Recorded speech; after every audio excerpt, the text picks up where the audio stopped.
Assalamualaikum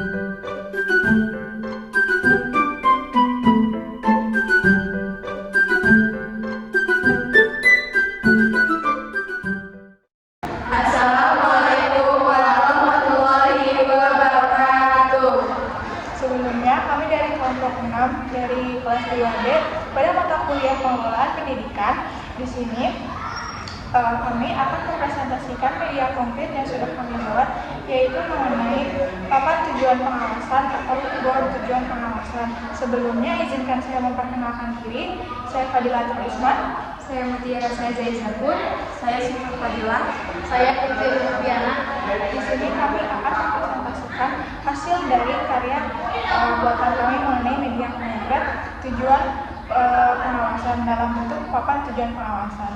Kami membuat papan tujuan pengawasan atau disebut juga board tujuan pengawasan. Di sini itu mengangkat tema mengintegrasikan antara setiap aspek tujuan pengawasan dalam lembaga pendidikan itu menggunakan filosofi dari benang yang dikaitkan antar aspek yang ada di dalam sini. Nah, tujuannya dengan pemberian benang tersebut diharapkan para pembaca ataupun yang melihat papan pengawasan ini diharapkan mereka dapat mengerti antara keterkaitan aspek yang ada di sini dengan sesama atau dengan sistematis. Nah, selanjutnya ada sedikit pemaparan materi. Mungkin bisa dimulai dari Lila. Yang pertama, memastikan tujuan. Memastikan tujuan adalah untuk memastikan bahwa target terpenuhi dengan menemukan ketidaksesuaian atau kesalahan dalam rencana saat ini atau di masa depan sesegera mungkin, sehingga tindakan yang tepat dapat diambil untuk memperbaikinya. Contohnya seperti guru mengecek buku latihan peserta didik, lalu ketika guru menemukan cara hitung yang salah, guru dapat membetulkannya supaya siswa tidak terus-terusan mengalami kesalahan.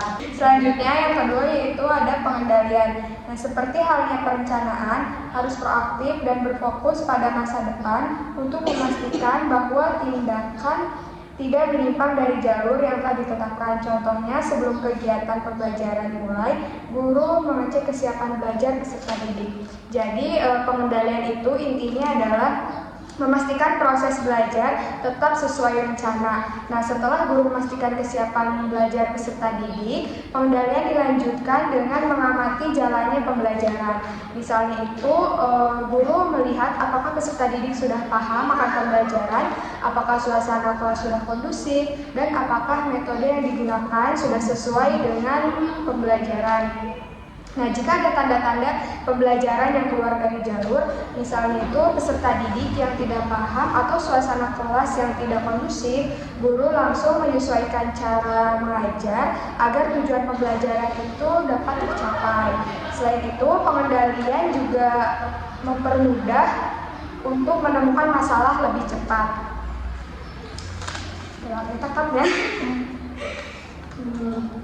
Nah, sehingga guru itu bisa memperbaiki proses belajar tanpa menunggu sampai akhir.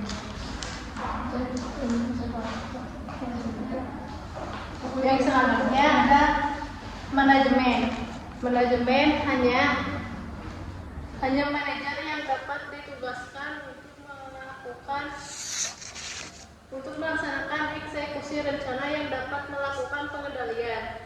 Contohnya, hanya wali kelas yang bisa mengawasi perkembangan belajar siswa di kelas karena dia yang melakukan rencana pembelajaran setiap hari. Baik, yang selanjutnya yaitu ada dari efisiensi pelaksanaan. Nah, efisiensi pelaksanaan ini maksudnya pelaksanaan yang efisien dari pengendalian kontrol itu sangat penting untuk mengefisiensi penjagaan pembiayaan pengawasan itu dengan seminimal mungkin. Nah, maksudnya itu agar kontrol mengenai biaya selama peninjauan atau pengawasan dapat diminimalisir atau diperkecil agar pelaksanaannya itu bisa berjalan secara maksimal. Nah, di sini dicontohkan dicontohkan dalam kegiatan pendidikan, yaitu bisa diibaratkan daripada mencetak kertas setiap hari. Nah, sekolah itu bisa menginovasikan absen itu berbasis penggunaan absen digital atau berbasis teknologi untuk menghemat waktu, mempercepat proses, dan juga menghemat biaya. Selanjutnya yaitu ada manajemen mikro. Nah, di manajemen mikro ini terakhir harus ada lebih sedikit manajemen apabila atasan dan bawahannya itu berjalan dengan baik. Maksudnya jika antara atasan dan bawahan dengan baik, maka tidak perlu ada manajemen dengan skala besar dan bisa diefisiensikan dengan menggunakan manajemen secara kecil atau dengan skala yang kecil. Nah, implementasinya atau contohnya dalam kegiatan pendidikan ini kita bisa aplikasikan atau digambarkan dengan guru juga ketua kelasnya apabila mereka sudah selaras atau sudah memiliki tujuan yang sama dan juga berkomitmen dalam artian kompak, maka guru itu tidak perlu mengawasi setiap saat atau mengawasi hal-hal kecil. Guru dapat memberikan arahan dan mengarahkan secara bertahap, dan nanti tanggung jawab itu dapat dialokasikan kepada ketua kelas untuk dijalankan atau dikoordinasikan di kelas. Mungkin itu saja yang bisa saya sampaikan. Baik, mungkin itu saja yang bisa kami sampaikan dalam presentasi media konkret kali ini. Nah, diharapkan dengan dibuatnya media konkret mengenai tujuan pengawasan pendidikan dalam lembaga pendidikan ini, diharapkan para